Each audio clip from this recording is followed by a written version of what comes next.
This is a statement in Isaiah basically saying the world is falling apart. Staring back at Israel, saying judgment is turned away backward and justice stands afar off. For truth is fallen in the street and equity cannot enter. What's a God to do? And he saw that there was no man, and he wondered that there was no intercessor. An intercessor basically means one who fills the gap. If you have a walled city and there is a hole in the walled city, just this little part that is like broken down, it's like a pile of rubble, and actually you can sneak through it. You know that there's a vulnerability in a time of war? If you have an enemy, what's an enemy looking for? The gate, to try and scale the gate? They're looking for breaches or holes in the wall. They're not stupid. They're not going to waste their time going through the front door when they can go through a side little broken down breach. So the enemy, by his very nature, is constantly watching the integrity of the wall. He's looking for holes.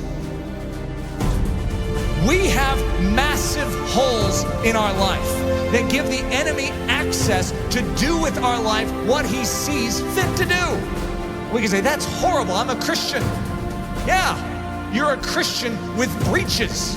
You are not supposed to be a Christian with breaches. One of the key definitions of Christianity could be a man or a woman whose walls are repaired, who is made strong. Why? So that they are useful to God and they're not just constantly inwardly fighting demons. They can be outward focused.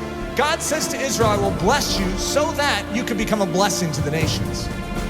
God's pattern is to make you strong so that you're useful.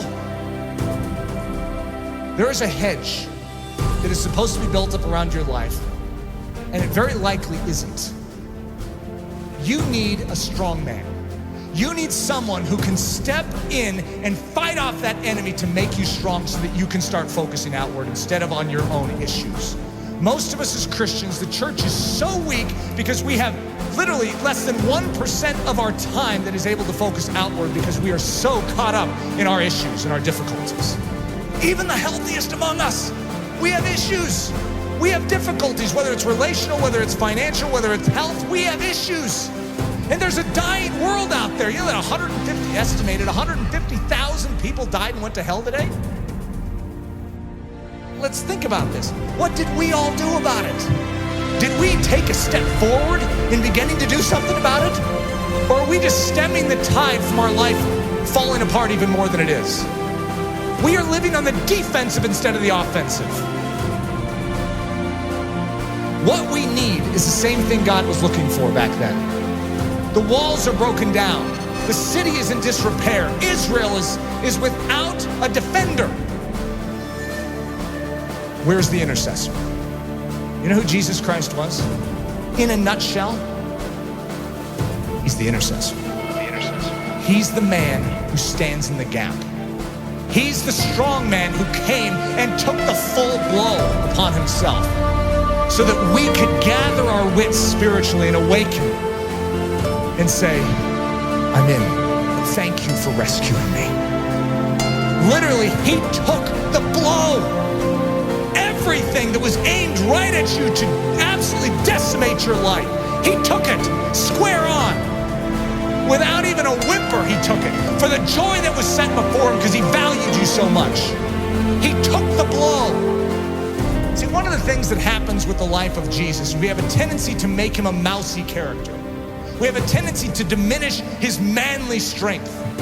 We are talking about the greatest warrior of all time. In the Old Testament, the term is Lord of Hosts, the captain of captains, the general of generals. And he's a general that led his troops into battle with his own life. He's the one that did it. All the rest of the army was cowering in the background. They couldn't fight this army, and he stood up single-handedly and defeated them. That is our intercessor. That is our king. In the same way that he stood for you then, I want you to know, he still stands for you now. When you behold the cross, and you behold the resurrected Christ, and when you behold the ascended Christ who sits at the right hand of the Father, you no longer will just remain where you are. you will say, God, do it all within me. For your glory, make me strong. Make me strong to give. God is looking for an intercessor, someone who will make up this breach. We need to become a body that is thinking about every single one around us, as opposed to ourselves. Coming to church going, I need to be prayed for this week. What about who can I pray for this week? Just a different mindset. It's not what this church can do for you, but what you can do for Jesus Christ and this church. Think of that attitude shift, saying, God, you made this life and you have called me for more than just to save me. You have rescued me so that I can become a rescuer. Who needs rescued? Who needs help? Who needs me to stand in the gap and take the hit? That's the attitude. It's not your skin and how you can save it. It's how you can spend it for His glory. His glory. For His glory.